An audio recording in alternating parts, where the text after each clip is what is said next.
हाँ भाई, टेंथ वालों क्या हाल चाल है। सामने बोर्ड एग्जाम है और साइंस की किताब देखकर ऐसा लग रहा है जैसे कुछ भी नहीं आता। अगर आप वो स्टूडेंट हैं जिसने साल भर मस्ती की है और अब लग रहा है कि भाई अब तो फेल पक्का हूँ, तो रुक जाओ। मैं यहाँ आपको कोई झूठी तसल्ली देने नहीं आया हूँ। मैं आपको एक वार प्लान देने आया हूँ। अगले 60 दिन, सिर्फ 60। अगर आपने वो किया जो मैं बताने जा रहा हूँ तो आप जीरो से हीरो बन सकते हैं। हम गधों वाली मेहनत नहीं करेंगे, हम करेंगे स्मार्ट वर्क। तो तैयार हो? तो चलिए शुरू करते हैं। तो हमने इस पूरे प्लान को 3 स्टेप में डिवाइड किया है। तो सबसे पहले बात करते हैं स्टेप नंबर 1 की, 80/20 का नियम। सबसे पहली गलती जो बच्चे करते हैं, पूरी किताब रटने बैठ जाते हैं। रुकिए, आपके पास इतना समय नहीं है। आपको लगाना है 80/20 का नियम। बोर्ड एग्जाम का एक सीक्रेट है, पूरे सिलेबस का सिर्फ 20% हिस्सा ऐसा होता है जहां से 80% सवाल पूछे जाते हैं। आपको सबसे पहले उन बाहुबली चैप्टर को पकड़ना है जिनके नंबर सबसे ज्यादा हैं। भौतिक विज्ञान के 2 चैप्टर जो बहुत ज्यादा इंपॉर्टेंट है, प्रकाश और विद्युत। ये 2 चैप्टर ही आपको पास करा सकते हैं। रसायन विज्ञान के भी 2 चैप्टर हैं, कार्बन और उसके यौगिक, धातु और अधातु। और बायोलॉजी के भी 2 चैप्टर हैं, जो प्रक्रम और अनुमानसिकता। पहले इन बड़े चैप्टर को निपटाओ, बाकी छोटे चैप्टर तो हम बाद में देख लेंगे।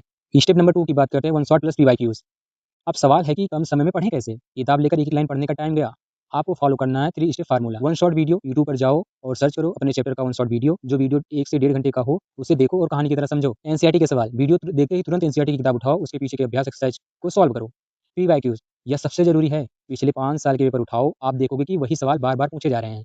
अगर आपने पिछले सालों के प्रश्न कर लिया तो समझो 70% काम हो गया। स्टेप 3, हर विषय को पढ़ने का तरीका अलग है, इसे ध्यान से सुनो। फिजिक्स, न्यूमेरिकल से डरना नहीं है, सिर्फ फार्मूला की सीट एक जो है सीट दीवार पर चिपका लो।